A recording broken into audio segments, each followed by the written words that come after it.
Olá pessoal, aqui é a professora Mayra Vale da Universidade Federal do Paraná e nessa quinta aula do sistema endócrino nós vamos abordar os hormônios tiroidianos, como foi falado na aula passada. Então, após essa aula, a gente tem que conseguir responder as seguintes perguntas. Que tipo de hormônios são o T3 e o T4? Lembra que o T3 e o T4 que são hormônios amínicos, né? E o T3 é triiodotironina e o T4 é tetraiodotironina. O que a falta de iodo tem a ver com os hormônios tiroidianos? Quais são suas principais ações? O que é ação hormonal permissiva? Quais hormônios tróficos controlam a secreção dos hormônios tiroidianos? Que a gente pode pôr como HT para resumir aqui em alguns slides, tá bom? E o que é desiodação? E por que ela é importante para a ação dos hormônios tiroidianos? Quais são os sintomas do hipotiroidismo e quais os sintomas do hipertiroidismo? Então isso e outras coisas a gente vai ver já já, fica aí, acompanha a gente que já vamos começar.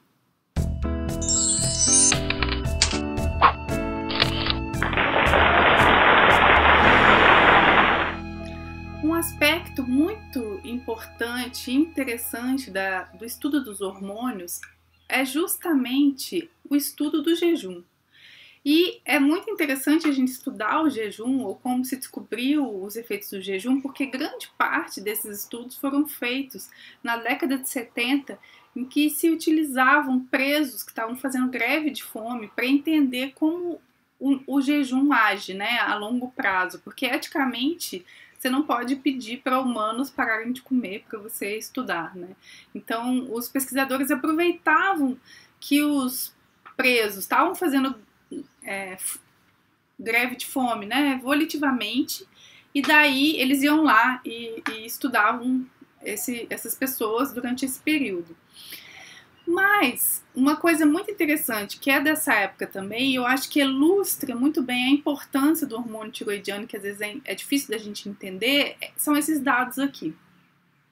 E esses dados, mais uma vez, a gente vai ver um histórico de crueldade, né, que a ciência fez, mas que elucidou. Eu acho que esse dado ele elucida muito bem a função do hormônio tiroidiano.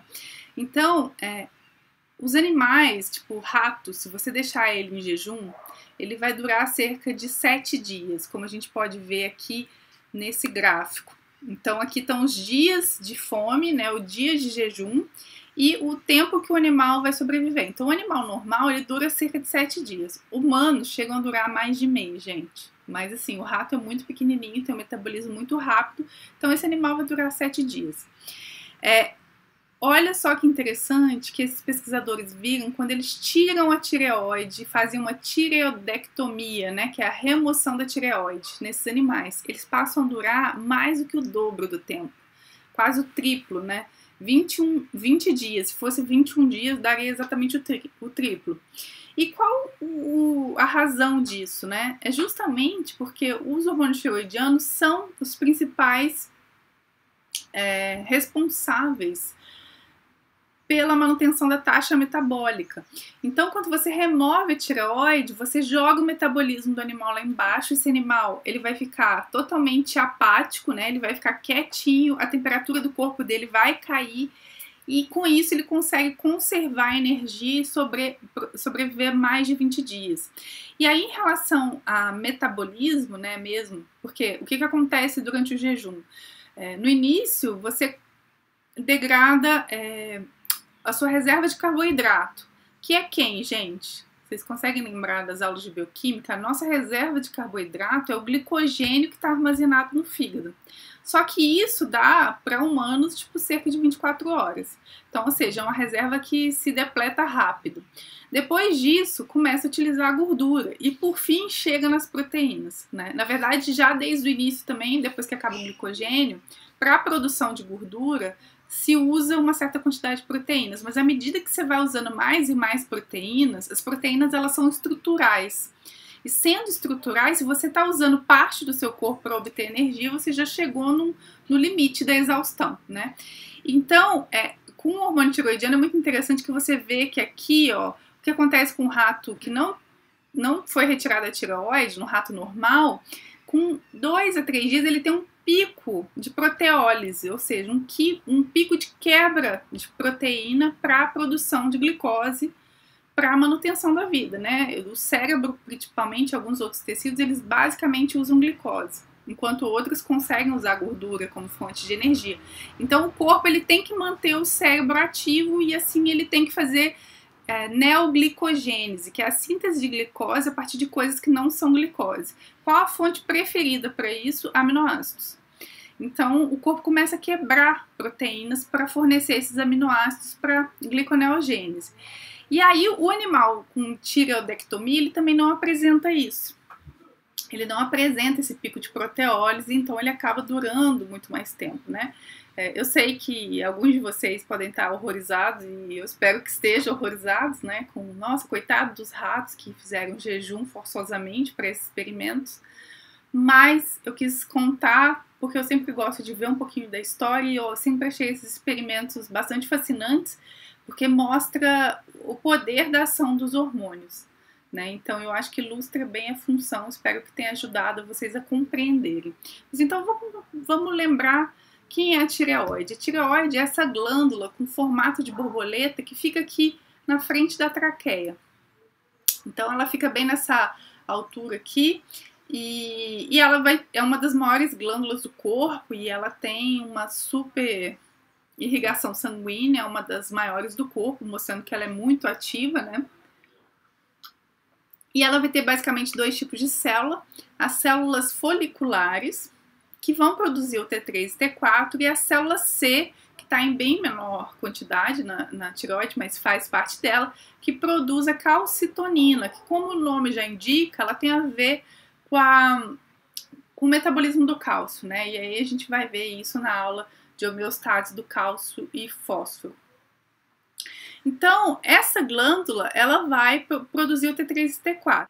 Então, aqui a gente tem a tireoide, né, no corte histológico em cima, um corte verdadeiro, né, marcado por eosina e hematoxilina, que é roxinho e vermelhinho, e embaixo a gente tem uma representação, né? Então, aqui em azulzinho a gente vê as células foliculares, que são essas células que produzem os hormônios tiroidianos, e aqui no centro, rosado, e é a cor dele mesmo, que a gente também consegue ver aqui em cima, ó, olha onde está o cursor, a gente tem um material chamado de coloide, que a gente vai ver o que é. E aqui nesse desenho, à esquerda, a gente vê a célula, ou as células inativas, ou a glândula inativa, quer dizer que ela não está produzindo o hormônio tiroidiano, então as células estão bem pequenininhas e o coloide está bem grandão, porque ali está armazenando um monte de substrato para a síntese do hormônio tiroidiano. Mas aqui, à direita, a gente está vendo uma célula muito ativa, com pouquíssimo coloide, você vê que a célula ela fica cuboidal, ela cresce, né, formando então os folículos, né, que são essas estruturas, que vão secretar não só o coloide, como ser responsáveis pela captação do iodo e outras coisas que a gente vai ver. Então essa aqui é a cara da tireoide na parte histológica. E esse aqui, essa célula azulzinha do esquema anterior, ela na verdade é chamada de tireócito também, né? Ou células foliculares que vão sintetizar, responsáveis pela síntese do hormônio tiroidiano. Mas como, né? Como a gente viu, essa célula, tá vendo, ela é bastante rica em retículo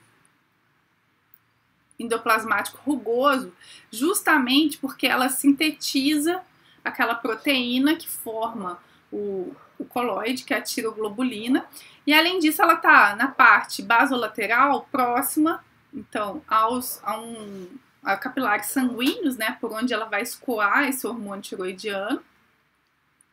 Ao mesmo tempo, a região dela apical está em contato com o folículo, com a luz do folículo, que na verdade é onde fica o coloide. Então aqui a gente vê gotículas secretórias de coloide, ao mesmo tempo ela recapta o coloide e ela vai quebrar isso para liberar o hormônio tiroidiano, né? Então aqui está mostrando um lisossomo e aí ela consegue eliminar, então, secretar, né, os hormônios tiroidianos para a corrente sanguínea, e a gente vai ver esse processo com mais detalhes.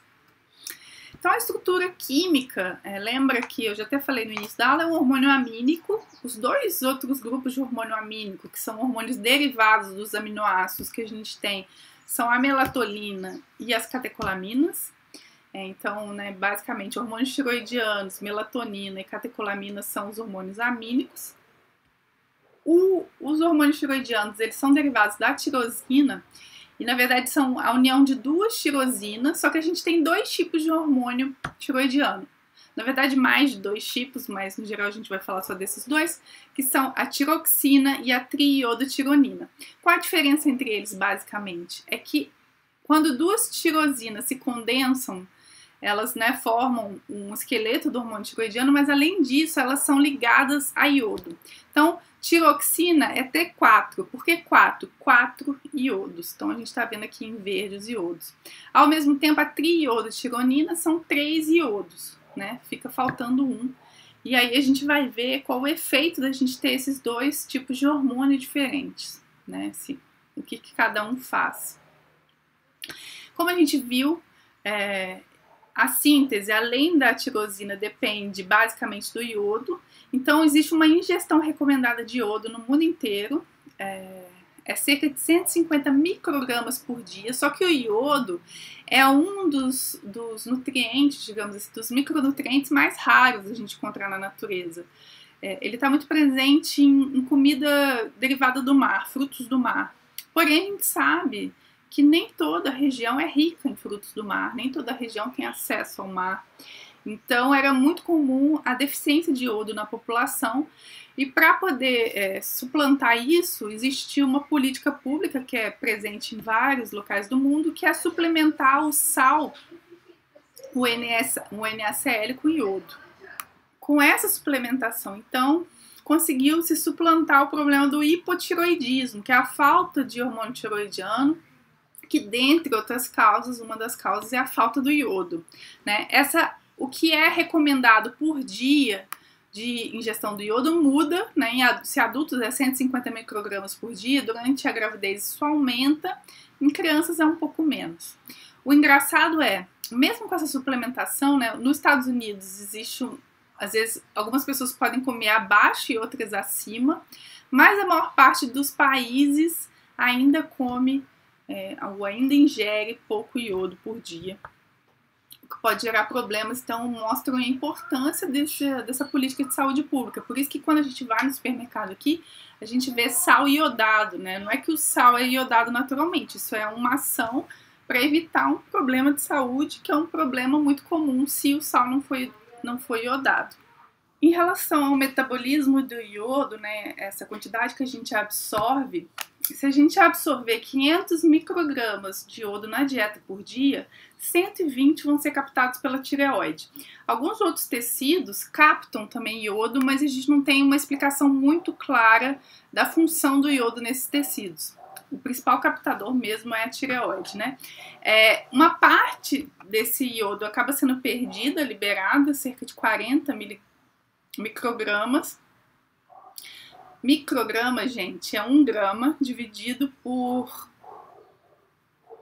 1 milhão de vezes, que é 1,00060 seguidos, né? Então, só para vocês terem noção quão pouco isso é, né? Mas, enfim, mesmo assim, isso pode faltar, né? É muito fácil que se tenha desnutrição com relação a isso. E aí, esse 80 microgramas que sobra é efetivamente convertido em T3 e T4. Só que vocês lembram que o T3 e T4, né, todos os hormônios, eles são metabolizados depois de serem usados. Então, o fígado vai captar isso e vai reciclar, vai quebrar essas moléculas. Disso, 60 microgramas volta para a circulação para ser reutilizado, mas ainda assim 20 microgramas é perdido nas fezes. Então, de tudo que é captado e recirculado, 20 microgramas é perdido nas fezes e 400 microgramas é perdido na urina. Então é aquilo, né? Por que a gente precisa de 150 microgramas? Porque é o que a gente efetivamente usa, mais ou menos, né? O resto é eliminado na urina e nas fezes. A síntese do T3 e T4, ela vai depender, na verdade, de da captação de iodeto, na verdade, né? Não de iodo, porque é um ânion. Então, por isso a gente vê um I- aqui, né? Ele tem um elétron a mais. Existe um transporte ativo que a célula da tireoide faz, então ela capta o iodo da circulação e joga lá para o coloide. Lembra que ela tem que as células elas vão os tireócitos eles se organizam assim no folículo e aqui no centro tem um coloide. Então, se aqui está passando os vasos sanguíneos, ela capta daqui, passa por dentro dela e joga dentro do coloide. Ao jogar no coloide, de que é feito o coloide? Dessa proteína chamada tireoglobulina. O que essa proteína tem? Ela vai ter um monte de resíduos de tirosina unidos, ou de aminoácidos resíduos de aminoácidos, né, de tirosina unidos. Por quê? Porque, afinal, os hormônios tiroidianos são feitos desses aminoácidos. E daí, algumas enzimas, na verdade, através de uma oxidação, vão oxidar o iodeto, aí sim ele vai virar iodo, e aí quando ele vira iodo, ele é adicionado por outras enzimas nas tirosinas que estão presas lá na tireoglobulina. E aí vai ser gerado dois tipos, né? O MIT e o DIT. Que o MIT seria uma tirosina com iodo, uma monoiodotirosina, e o DIT uma diiodotirosina. Porque lembra que aqui, por enquanto, você só tem uma tirosina, né? Só que o hormônio tiroidiano, ele é feito de duas tirosinas unidas, né? Então, tem outra enzima que condensa duas tirosinas juntas. E aí, um DIT com um DIT, né, que tipo, tem dois iodos com dois iodos, vira a tetraiodotironina, ou a tiroxina, né, o T4, e um MIT com um DIT vira a triiodotironina. Depois, vocês lembram que eu até já mostrei isso lá na figura do tireócito? O tireócito capta, ele engloba um pedaço desse coloide, e aí ele joga dentro do lisossomo, que é uma vesícula dentro da célula que é responsável por degradar componentes celulares, e nesse caso, o que ele vai degradar? Ele vai meio que cortar esses hormônios tiroidianos que estão presos na tireoglobulina para poder eliminar ela e secretar, né? Então, o coloide, ele também, além de ser onde, na verdade, se sintetiza o hormônio tiroidiano, não é bem dentro do tireócito, apesar de depender do tireócito, ele funciona como um estoque, né? Ele é um estoque de hormônio tiroidiano. Vocês viram que no momento de quiescência, em que a célula não está ativa, a tireoide não está ativa, você pode ter um montão de tireoglobulina ali, ou de coloide, e aquilo ali está cheio de hormônio tiroidiano, na verdade, né? Então é um jeito de armazenar também o hormônio tiroidiano. Então aqui vou voltar a falar, né, mostrando essa parte. Então lembra que aqui está o coloide, aqui está um tireócito, então aqui está passando sangue, o iodeto vem por aqui, né? Lembra que a gente viu que a tireoide vai captar a maior parte do iodeto que a gente consome. Então, esse iodeto é transportado por um simporte com sódio. Lembra que isso a gente viu muito lá no sistema digestivo, né? Como o gradiente eletroquímico do sódio é muito grande, às vezes já acopla, não? Tu coloca um sódio para dentro, ao mesmo tempo carrega outra coisa, nesse caso é o iodeto. Esse transportador chama NIT. E esse transportador, então, coloca o iodeto para dentro. Esse iodeto é jogado para dentro do coloide via um outro transportador, na pendrina. Então, a gente vê que essa é uma célula polarizada. O que isso quer dizer? A gente tem transportadores diferentes na membrana basolateral e na apical. Então, na apical, na face apical, a gente tem a pendrina. E a pendrina libera esse iodo. Esse iodeto vai ser oxidado. O que isso quer dizer? Vai ser retirado um elétron dele. Ao retirar um elétron dele, ele vira um iodo. E esse iodo está pronto, então, para iodar e formar o MIT e o DIT, que é a monoiodotirosina e a diiodotirosina, que estão presas lá onde? Estão presas na tireoglobulina. E aí, para formar, então, os hormônios tiroidianos, precisa conjugar uma MIT com uma DIT ou duas DITs, e depois esse coloide é reabsorvido, entra para dentro de um lisossomo, né, que é uma vesícula dentro da célula que vai ter enzimas hidrolíticas que vão então liberar aqui os hormônios tiroidianos que depois são eliminados, secretados para a circulação. Então, basicamente, essa é uma síntese resumida dos hormônios tiroidianos, né? Então, aqui só um detalhezinho, tá vendo? A gente tá vendo aqui o que seria um folículo, né, da tireoide, aqui a gente está vendo um aumento, né? Lembra que quem vai estimular a tireoide a produzir isso são os hormônios tróficos, né, especialmente da hipófise. Então lembra que a gente vai ter primeiro o TRH, que tem uma liberação tônica. Esse hormônio aqui é um dos hormônios que ele sempre tem digamos assim, ele sempre vai ter um nível basal, ele não varia tanto, né?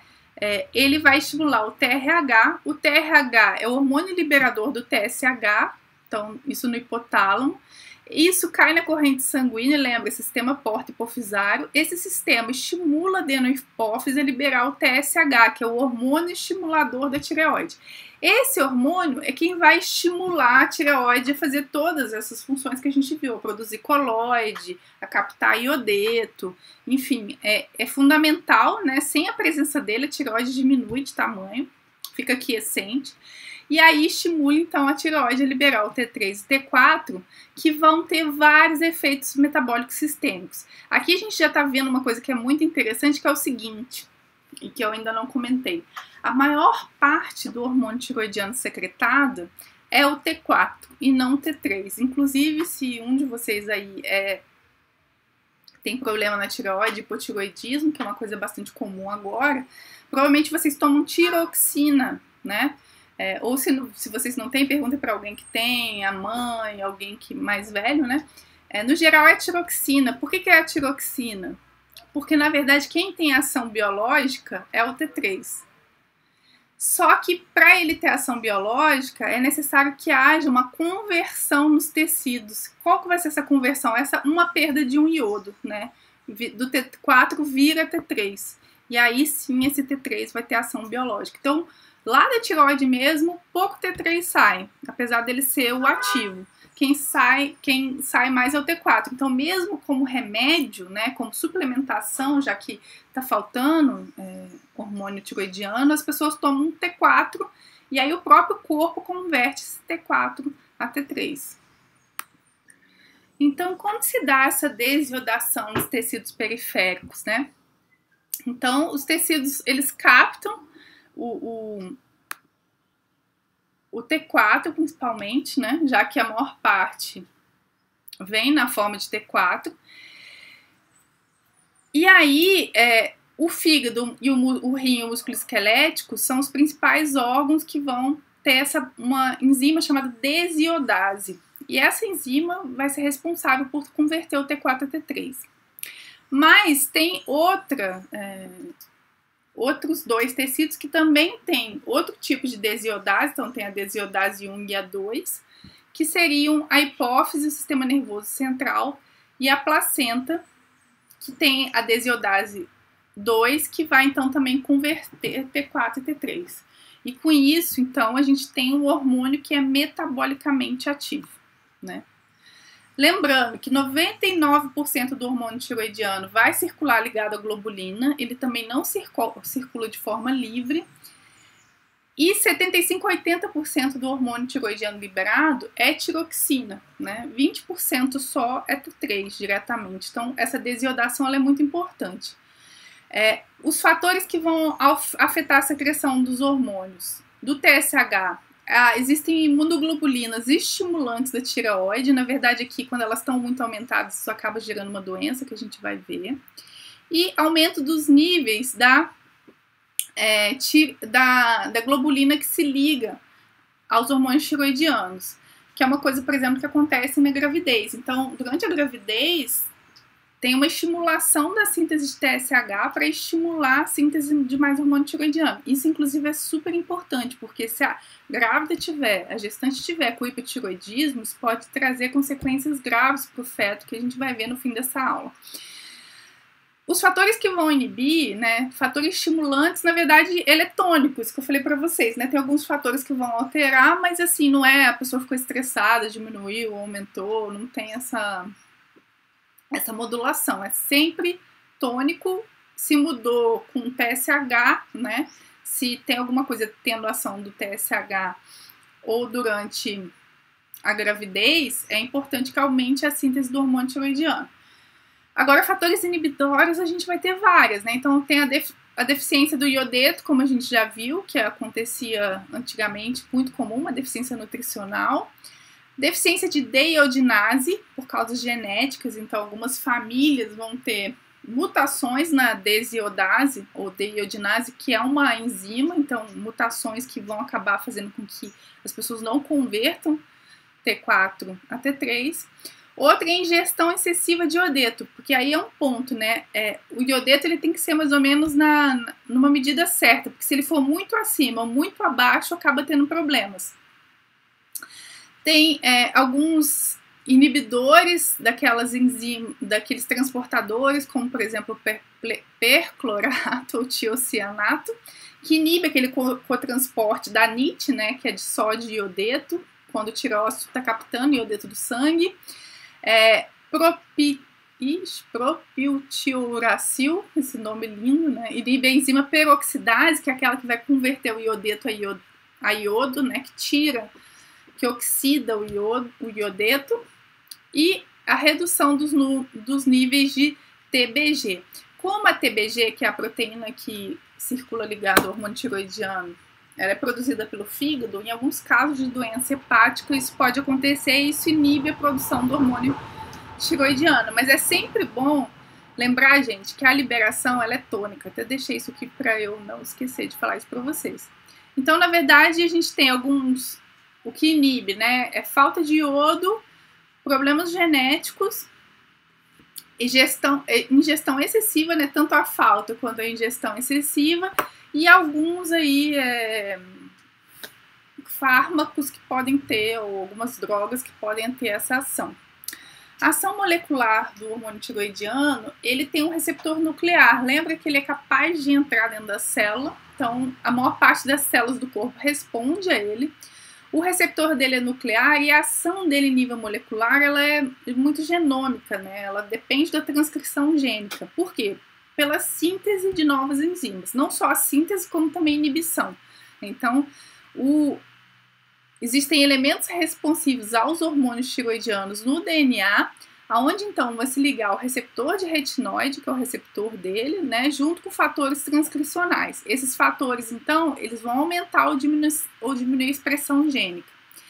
Por isso, o hormônio tiroidiano muitas vezes é chamado de um hormônio permissivo. Porque lembra que eu falei na aula passada, às vezes para o GH, por exemplo? Então, às vezes, para um hormônio fazer efeito, primeiro se esse hormônio, vamos supor, ele tem uma ação mais alostérica, uma ação de mudar, de ativar ou desativar a proteína às vezes já tem que estar pronta, né? Então é como se fosse por isso que eles atuam juntos. Um manda sintetizar a proteína e o outro muda, digamos assim, a atividade enzimática dessa proteína. Então eles atuam em conjunto por conta disso, mas a gente vai ver um exemplo da ação permissiva do hormônio tiroidiano. Uma coisa interessante é que ele tem uma vida muito longa, não sei se vocês lembram que o GH, por exemplo, sei lá, é cerca de 18 minutos, 15 minutos, né? Que é a meia-vida, né? O tempo que metade já foi degradado. Então, olha o tempo que você, por exemplo, se você receber uma injeção de tiroxina, que é de T4, quanto tempo aquela tiroxina vai ficar fazendo efeito no seu corpo? 40 dias, né? E isso porque ela acaba se ligando, enfim, às globulinas, né? Mas 6 a 7 dias a meia-vida para você acabar com metade daquela quantidade, e cerca de 1 dia para triiodotironina. Então, assim, é muito mais longa a meia-vida. A ação dele demora muito mais tempo. Em relação às funções, os hormônios tiroidianos são um dos principais reguladores da taxa metabólica basal, né? Ou seja, a taxa de metabolismo energético do nosso corpo. O que isso quer dizer, né? o quão rápido o nosso metabolismo vai ser, né? Lembra do ratinho lá do início? O ratinho os ratinhos do início, sem tireoide, que ficavam com hipotireoidismo, sem hormônio tiroidiano, eles iam ter frio, ficar com o metabolismo muito lento, talvez até engordar, ficar paradinhos, porque o metabolismo dele está muito baixo, né? O metabolismo energético. Já uma pessoa com hipertiroidismo vai ter o efeito contrário, né? Vai ficar acelerada, vai ficar com calor, vai produzir muito calor. Por quê? Porque a temperatura corporal é muito regulada pelo hormônio tiroidiano. Então, é imprescindível, eles são imprescindíveis para a manutenção da temperatura corporal. Tem um foguinho aqui para lembrar. Então, vamos ver quais são os efeitos fisiológicos. No coração, ele é cronotrópico e ionotrópico, né? Então, ele aumenta a força e a rapidez dos batimentos cardíacos. Ele quebra tecido adiposo, ele estimula a lipólise. No músculo, ele é catabólico, ele aumenta a degradação de proteínas. Lembra também que a gente viu lá no ratinho que tem aquele pico de proteólise, né? No rato com hormônio tiroidiano em jejum. No osso, ele promove o crescimento normal e o desenvolvimento esquelético. Ele é fundamental no início da vida para crescimento e desenvolvimento. Sistema nervoso, ele é fundamental para o desenvolvimento normal do tecido nervoso. No tubo digestório, ele vai aumentar a taxa de absorção de carboidratos. Em relação às lipoproteínas, ele forma receptores de LDL, que é um jeito, o receptor de LDL é justamente para a célula captar gordura a partir dessa lipoproteína, né, que é o LDL. E além disso, ele é calorigênico, então aumenta o consumo de oxigênio, porque você está aumentando o metabolismo, né? Então aumenta a taxa metabólica. Lembra também do ratinho, do foguinho, enfim, é o principal hormônio responsável pela taxa metabólica e pela temperatura corporal. Então esse gráfico aqui mostra esse efeito, né, que, assim, se você tiver que falar uma função do hormônio tiroidiano, metabolismo, né, aumento do metabolismo. Então, aqui também em ratos sem tireoide, né, a injeção do T3 e do T4, a gente vê o aumento do consumo de oxigênio. Então, principalmente do T3, que tem mais, vai ter uma ação mais rápida, porque o hormônio já é metabolicamente ativo, né, se aumenta o consumo em até 80%. Enquanto que o T4, ele demora, digamos que ele vai ter uma ação mais lenta, talvez por conta da conversão da desiodase, né? Então, esse gráfico aqui, ele mostra a função do hormônio tiroidiano no metabolismo e o aumento do consumo de oxigênio que ele causa. Agora, uma coisa importante também de a gente lembrar é que como é essa ação? Essa ação é principalmente via nuclear, é principalmente via síntese de novas proteínas. Em relação aos efeitos permissivos, isso é uma coisa às vezes que eu acho difícil de entender, né? Mas é que aquilo que eu falei para vocês, os hormônios eles atuam juntos. Então, por exemplo, a epinefrina é um dos hormônios que tem uma ação rápida, que ela vai ter uma ação direta nas enzimas, de modulação de atividade de enzimas, enquanto que os hormônios tiroidianos são aqueles que mandam sintetizar as enzimas.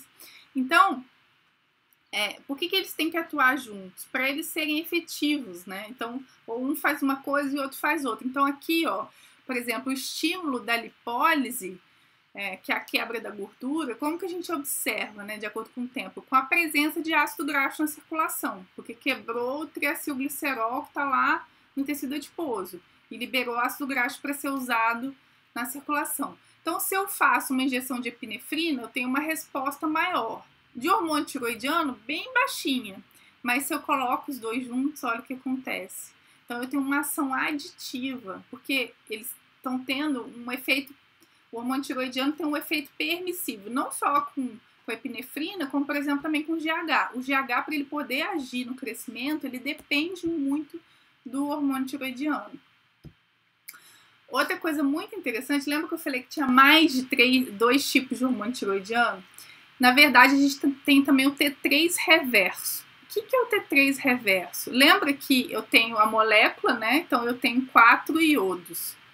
Então, digamos que o T3 é um iodo aqui. O T3 reverso seria o iodo do outro lado. E por que ele chama T3 reverso? Porque, na verdade, ele não tem ação biológica. Só o T3 tem. Eu não lembro exatamente qual lado é da molécula, mas é isso. O T3 reverso está do outro lado. Então, o que o corpo faz, por exemplo, durante o jejum? O que eles descobriram, aqui vocês estão vendo que é aquele gráfico que a gente viu no início da aula, é que com o aumento do tempo de jejum se criava mais T3 reverso. E aí o que acontece é, em vez de você ter a desiodação comum, o corpo passa a fazer uma desiodação, mas para inativar o hormônio tiroidiano que está livre. E aí esse é o jeito de conservar mais energia, de modo a que o animal consiga sobreviver um pouco mais de tempo. Então, digamos que pessoas que fazem muito jejum vão ter uma quantidade de T3 reverso maior circulante, que é um jeito do corpo poupar energia em momento de escassez. Então, é um mecanismo aí fisiológico para manter a homeostasia. Muito interessante, né? Bom, agora a gente chegou no hipotiroidismo, que seria a falta, né, dos hormônios tiroidianos, ou uma baixa ação da tireoide. E aí, quais são as características, né? Você tem uma redução do metabolismo basal, então é muito comum, engordei porque eu tô com hipotiroidismo, né? Tem muita gente que fala isso. Será que eu tô com hipotiroidismo? Eu engordei. Não foi porque eu comi muito. Mas deixando de lado a brincadeira, pessoas com hipotiroidismo, por conta do metabolismo mais baixo, acabam engordando mais, porque elas estão gastando menos energia. Então, essa pessoa ganha peso, vai ter um balanço positivo de nitrogênio, tem uma excreção maior de nitrogênio, uma redução da produção de calor, a pessoa sente frio, né? Então tem uma sensibilidade maior ao frio.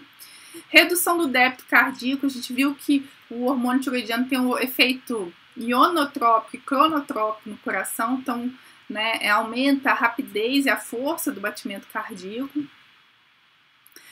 Pode gerar hipoventilação, né, não está chegando a quantidade de oxigênio devida. Letargia, lentidão mental, a pessoa também fica com dificuldade de raciocínio, fica lento para pensar. Queda de pálpebras, mixedema, que a gente vai ver o que é, mas é a bolsinha aqui de baixo. Retardo do crescimento, isso em caso de crianças. Retardo mental, se for perinatal. Lembra que eu falei que é muito importante que a mãe não tenha hipotiroidismo por causa desse retardo aqui. E por fim, bócio, que se for falta de iodo, lembra que vai ter muito hormônio tiroidiano, muito TSH circulante. Por quê? Porque o T3 e T4 está baixo, falta feedback negativo para a hipófise. Então, a hipófise vai gerar um monte de TSH. E o que é o TSH? Hormônio estimulador da tireoide. Então, cresce, vai produzir um monte de coloide. Por quê? Para ver se capta iodo, para manter todo o iodo, para ver se consegue ter todo o iodo. Então, a glândula cresce e gera o bócio. Então, a gente vai ver aqui. Isso é o bócio. Tá vendo, ó, essa bolsa aqui no pescoço dela? É a tireoide muito aumentada, porque provavelmente essa mulher tá com desnutrição. Tá com falta de iodeto na dieta. E isso aqui que esse senhor tá embaixo do olho é um mixedema, que é um edema que dá aqui embaixo. Então, isso são dois sintomas de hipotiroidismo. Já o hipertiroidismo vai ter um monte de coisa ao contrário, né? Você tem um aumento do metabolismo basal, a pessoa fica muito acelerada, muito quente, então ela perde peso, tem um balanço negativo de nitrogênio, aumento da produção de calor, sudorese, sua muito, porque está, né, gerando muito calor, aumento do débito cardíaco, tem batimento acelerado, pode chegar a ter falta de ar, tremor, fraqueza muscular. Ao mesmo tempo, também pode ter bócio. Quando que pode ter bócio? Se o problema do hipertiroidismo for causado aquelas imunoglobulinas que simulam a ação do TSH. E aí é como se tivesse muito TSH, só que não está sendo responsivo a feedback negativo. Então continua produzindo hormônio tiroidiano. E aí também gera bócio. Então o bócio tanto pode estar presente no hipotiroidismo quanto no hipertiroidismo. Nesse caso dessas globulinas, imunoglobulinas que são estimuladoras da tireoide, isso é chamado de doença de Graves. É um hipertiroidismo específico. E a exoftalmia, que o olho fica meio que saltando para fora da órbita. Então, aqui, por exemplo, está mostrando uma mulher com exoftalmia, tá vendo? Uma mulher, um homem, enfim, não sei, uma pessoa, né, com exoftalmia, que o olho está quase pulando para fora da órbita. E por fim, aqui a gente vê, então, o que é o cretinismo, que a deficiência da secreção dos hormônios tiroidianos na infância e principalmente durante a gestação, né, na vida fetal, isso pode causar o cretinismo, que você tem, a pessoa vai ter uma face. Lembra que na aula de crescimento a gente viu que a falta do hormônio tiroidiano podia modificar as feições faciais, né? Então as feições são alteradas e vai ter uma capacidade mental muito diminuída, porque o sistema nervoso não se forma adequadamente. Então, por isso que a gente fala que o hormônio tiroidiano também é fundamental para o crescimento e desenvolvimento. Aqui estão as referências. Espero que vocês tenham gostado da aula e a gente se vê. Até a próxima, gente!